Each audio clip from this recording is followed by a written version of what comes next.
ցորենի եւ բենզինի դիմաց Արցախի հանրապետություն, իսկ լիակատար տնտեսական համագործակցության դիմաց ինչ են պահանջելու։ Ընկերներ, վերջերս տեղի ունեցավ ԵԱՏՄ եւ ԱՊՀ երկրների ղեկավարների գագաթաժողովը, որը իրականում լավ հնարավորություն է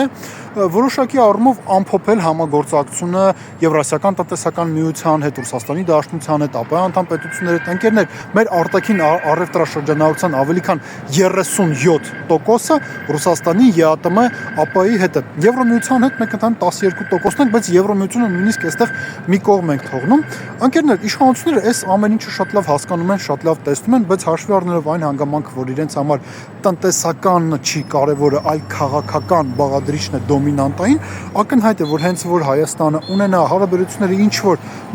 ըմբռնելի մակարդակ Թուրքիայի, Ադրբեջանի, ինչ որ փաստաթղթեր ստորագրացնեն, իրենք պատրաստ կլինեն հրաժարվել նաև տնտեսական այս ահռելի համագործակցությունից։ Ոմանք կարող են ասեն, օքեյ, խնդիր չկա, այն ինչ ստանում ենք պայմանականորեն ԵԱՏՄ-ից, կարող ենք ստանալ Թուրքիայից եւ Ադրբեջանից։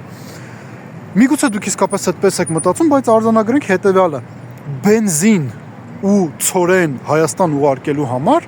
Հայաստանից պահանջվեց հանձնել Արցախը, Հայաստանից պահանջվում է ուրանալ ցեղասպանությունը, գործողություններ կատարել հայ առաքելական եկեղեցու դեմ։ Իսկ լիակատար տնտեսական համագործակցության համար ինչ են պահանջելու Արևմտյան Ադրբեջանի ձևավորում,